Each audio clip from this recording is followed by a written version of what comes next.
and pull this up. Yeah, so Carolyn's going to help us with our recovery plan. And it's this idea that we're on our leave. We know we have to take care of ourselves. So what does it look like to help ourselves manage the impact of a crisis and our stress? And our recovery plan can help us with that. Okay, Carolyn.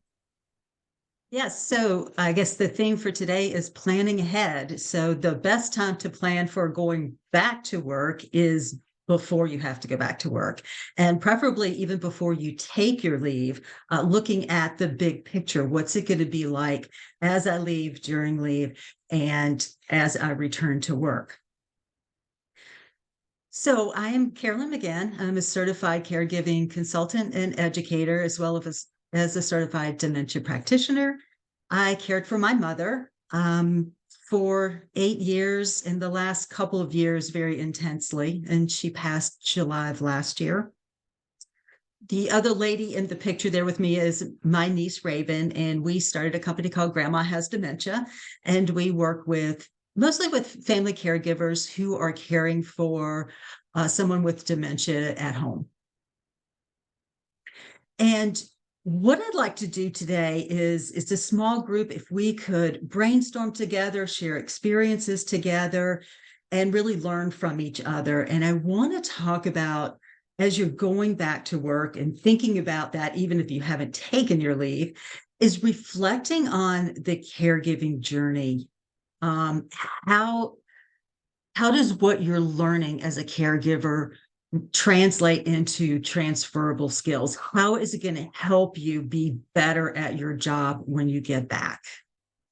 I've been in business for 2 years, and I've done a lot of presentations, webinars, workshops. And the question that I love getting the answer to is, how are you a different person because of being a family caregiver? What skills have you learned? How are you more empathetic, more patient?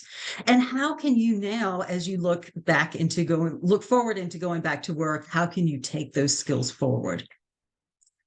We're going to talk about setting goals for returning to work, easing into the workload, receiving support, and balancing the work, self-care, and family.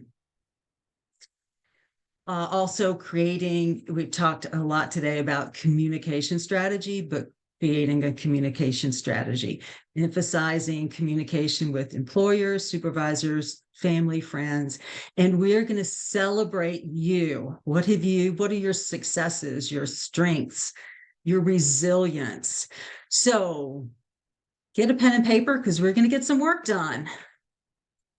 And I would suggest throughout your leave, if you have just like a small journal, I'm going to give you some journal prompts and some things to take notes on. But as you have ideas, go ahead and write them down, and that will help you give perspective later on. How does that sound? So reflecting on your caregiving journey, as we go through the questions that are coming up on the next slide, I want you to think about, what are the daily tasks that you have as a caregiver and the responsibilities? What challenges do you face? And how are you adapting to the change within situations? So I've put together just a short table, and the caregiving task, I mean, it could go on. And that's why it's good to just be jotting down things as you're going along and what the skills are. So if you look at a caregiving task, the skills that it takes to do that task, and then think about, how is that transferable when you go back to work? So if you think about just managing medications, which sounds so simple, you pop a pill into your hand, you hand it to your carry, and they take it. But there's so much more I learned when I was caring for my mother, the organization, the attention to detail. You would think splitting a pill would be real simple, but it's not as simple as I thought it would be. There's skill in that, and the responsibility of caring for this other human being and making sure that they're getting the right medication in the right dosage at the right time. There's so much skill involved with that. And after just managing medications, one of the many, many, many tasks of family caregiving, how does that make me a better employee?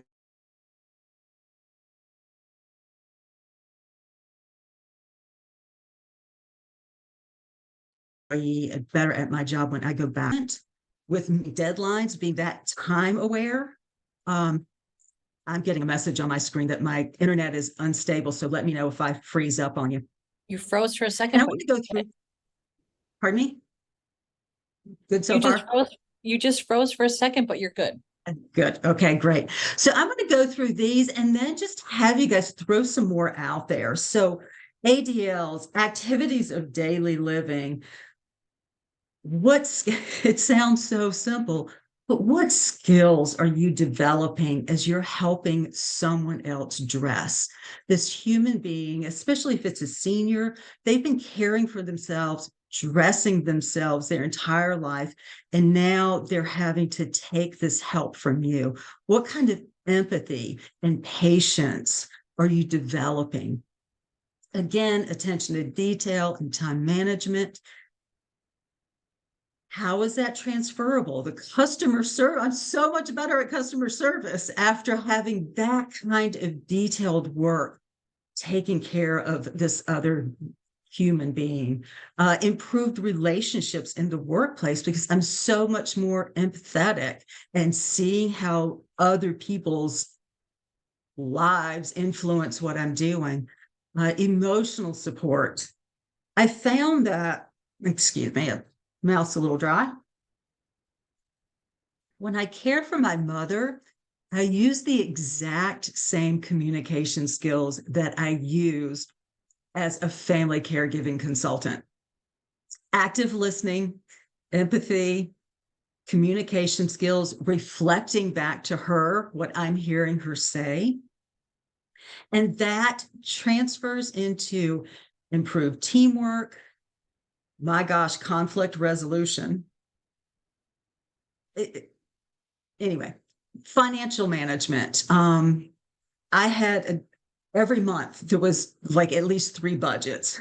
This is if everything goes well. This is our budget plan B. This is our budget plan C. And I hope I don't have to develop plan D. Attention to detail, just the financial education that I gained from doing my mother's and our caregiving budget every month was just amazing. So going back into the business world, I have a whole different sense of how to run a budget, how to look at finances in a different way, how to analyze a budget. So I would just like to know if, as you guys look at this, what would you add under the tasks?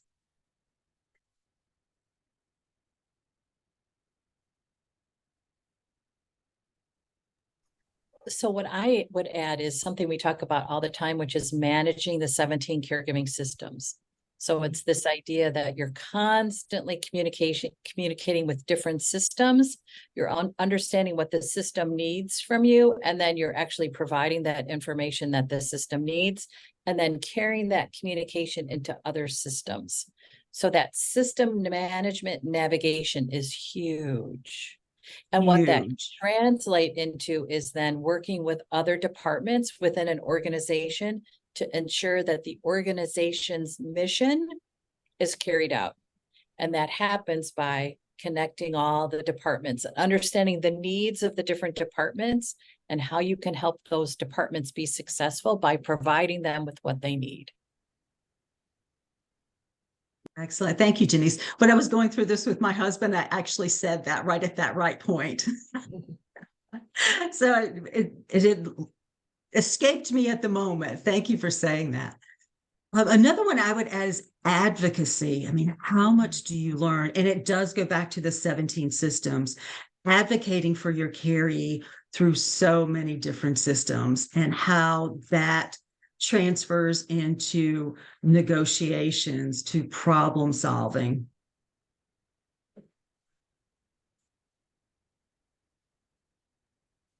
The other thing is we are experts at crisis management. Oh my gosh.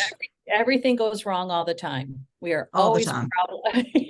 we are always problem solving. We are always agile in our pivot to a new idea, suggestion, experiment. We are always managing the crisis. I find that problems that I thought were big in the workplace, pre-family caregiver, are so mundane post-family caregiving. It's just so much simpler after having been in that crisis management mode for 2 years. Yep. Anyone else? Carolyn, one of the things that I realized it goes under advocacy, but I did a lot of research on my dad had Parkinson's. So I was researching a lot in the disease state itself, but also what the medications that were he was on were doing, interacting and all that. So I became this advocate to ask the doctors, like, is there something else we can use? Or, so it's kind of like you become like this knowledge person also, or, specific things just to fight for them. Yes.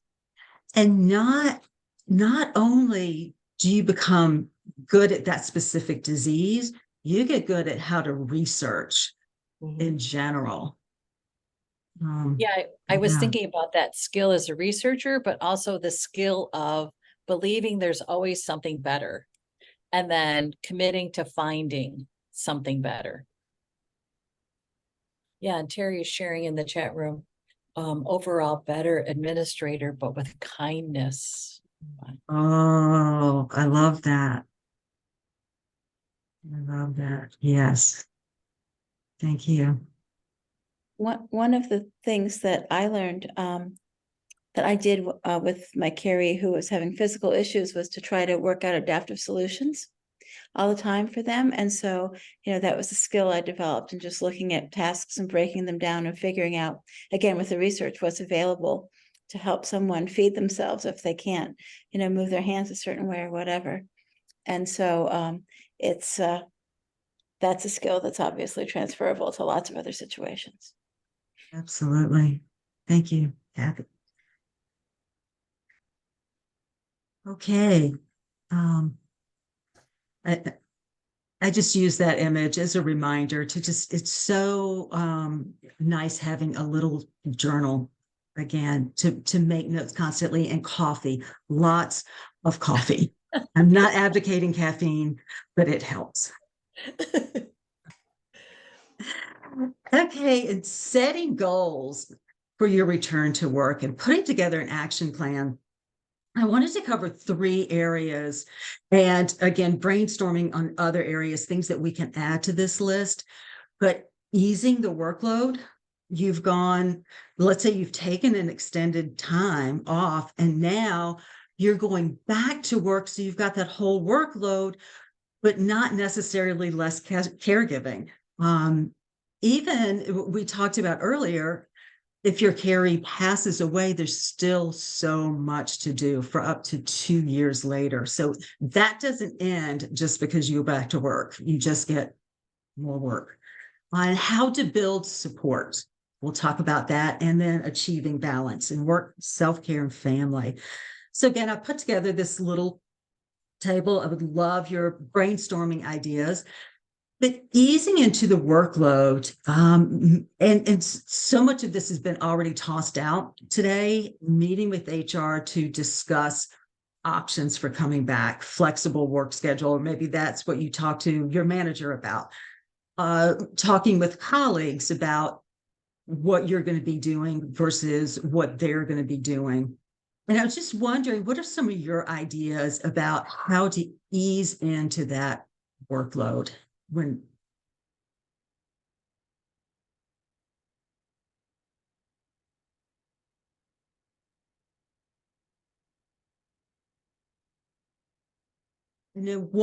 idea is to ease into the workload by building support, asking family or friends or professional caregivers to delegate some of that caregiving task to them.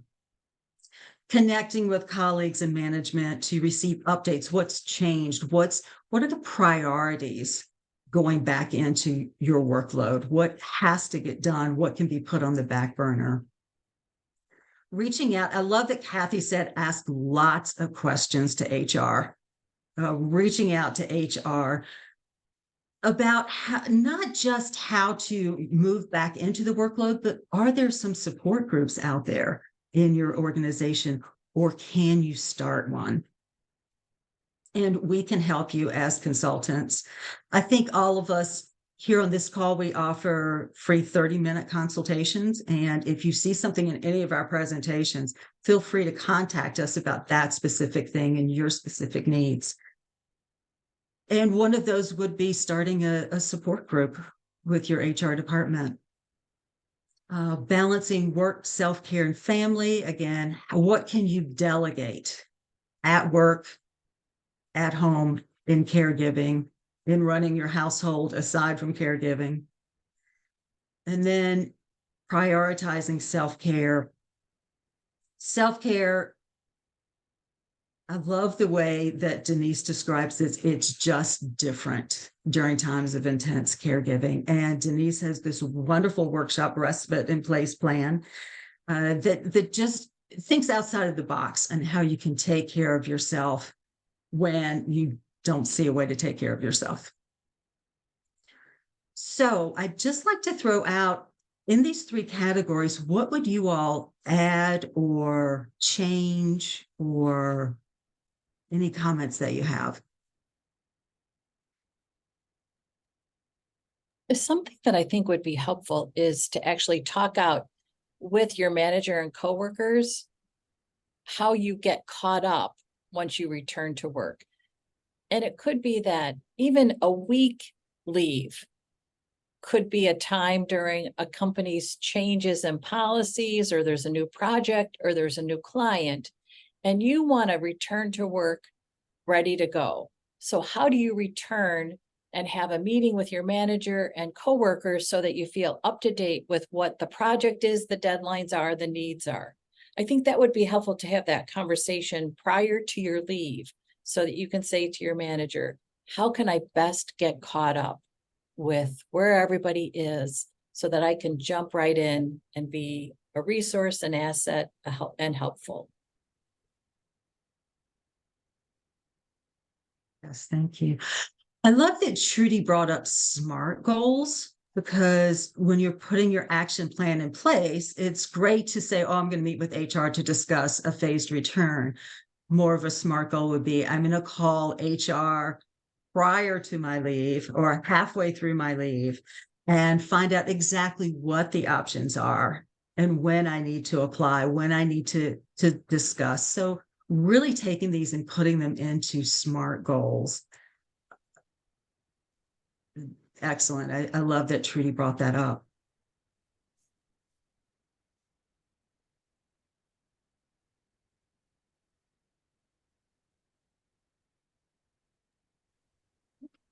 You know, the other piece of this too is your leave is a project for you to manage. So how are you managing your leave so that everything is okay then when you return to work? So who have you trained during your leave? Who have you delegated responsibilities during your leave? What have you managed to understand better during your leave about caregiving needs and caregiving solutions so that you feel like it wasn't just always reacting during my leave, but I managed it like a project so that I returned to work effectively managing a project, which was caregiving responsibilities during my leave.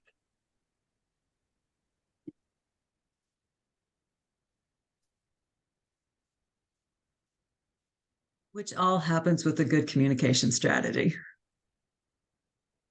So I do have a table in the next slide that talks about who do you need to communicate with? What do you want to achieve through these conversations, and how will you communicate with them? So An example would be contacting HR to learn about family support groups or creating support groups. How are you going to make that communication happen? That might just be a quick email leading to face-to-face conversations and the actual support group building. Contacting your manager to request flexible work schedule. How is that going to happen? Through a phone call. Contacting your colleagues, updating on projects. What can you do to prepare to come back to work? What needs to happen on your end? What needs to happen on their end? Also, this might be something that would be best with face-to-face, especially if people have been covering your task while you're gone. Have that face-to-face catch-up time. Again, you'll know what's best in each category, but just to throw some ideas out there. Family, friends, letting your family know and your friends know that, okay, you're going back to work. This is what's going to change for you. How can they support you as you make that transition back to work? What does your carry need? What do you need? How can they support you? You know, that's, I just want to mention that's an excellent point, because your carry is now used to you being available more frequently and more regularly.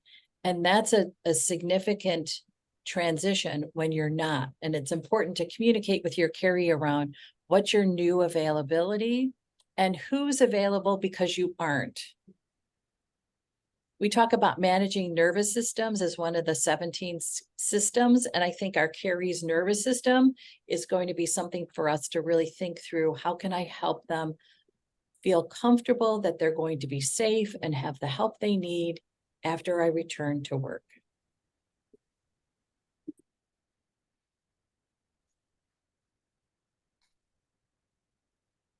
Yeah, I had a thought and it slipped away.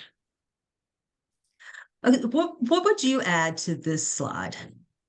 Let's see, I have another communicating brainstorm. Who would you add to the list? What outcomes would you add?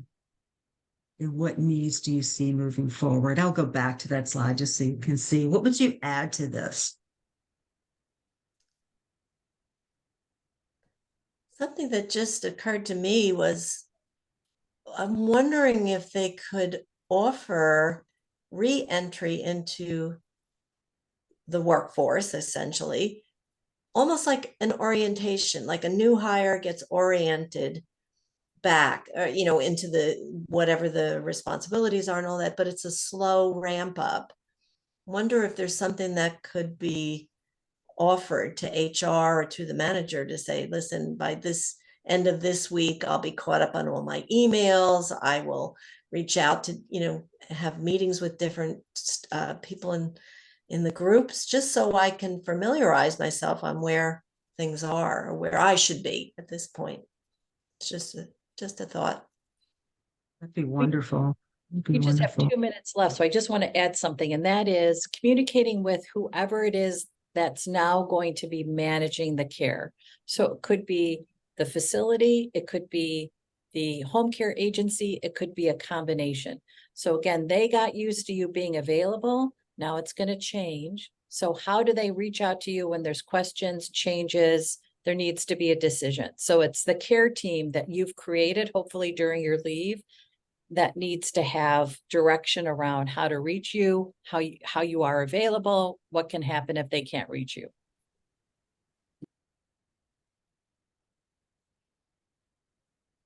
Then in our last minute, we are going to celebrate you.